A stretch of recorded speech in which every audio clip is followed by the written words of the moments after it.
अस्सलाम वालेकुम नाज़रीन। आज हम बात करेंगे 10 अक्टूबर 2025 के उस अफसोसनाक दिन की जब तहरीक लब्बीक पाकिस्तान के पुरअमन मार्च पर फायरिंग और आंसू गीस का इस्तेमाल किया गया।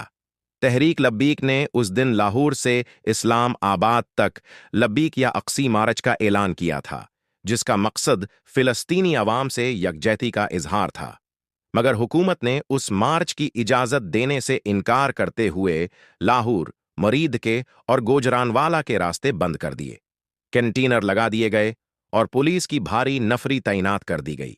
जैसे ही मार्च शुरू हुआ, पुलिस ने मज़ाहिरीन को मुंतशिर करने के लिए लाठीचार्ज और आंसू गीस का इस्तेमाल किया। हालात उस वक्त संगीन हो गए जब मुरीद के करीब पुलिस और मज़ाहिरीन आमने सामने आ गए और फायरिंग शुरू हो गई। तहरीक लब्बीक के मुताबिक उनके कई कारकन मौका पर ही शहीद हो गए, जबकि हुकूमत ने सिर्फ 3 अमवात की तस्दीक की। इस अफसोसनाक वाक़ये के बाद मुल्क भर में एहतिजाज की लहर दौड़ गई।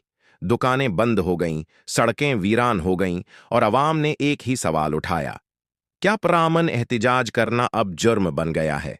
हुकूमत का कहना है कि मार्च गैरकानूनी था, मगर तहरीक लब्बीक का मुअक्कफ है कि वो सिर्फ इम्ति मुस्लिमा के दुख में आवाज़ उठा रहे थे। बीन-अल-अक़वामी मीडिया जैसे अल जज़ीरा, BBC और AP न्यूज़ ने भी उस वाक़ये को नुमायां तौर पर रिपोर्ट किया और लिखा कि हुकूमत का रद्द-ए-अमल हद से ज़्यादा सख्त था। ये वाक़या पाकिस्तान की तारीख़ में एक और अलमनाक बाब के तौर पर याद रखा जाएगा। आखिर में हम दुआ करते हैं कि अल्लाह हमारे मुल्क को अमन, इंसाफ और इत्तेहाद अता फरमाए। आमीन।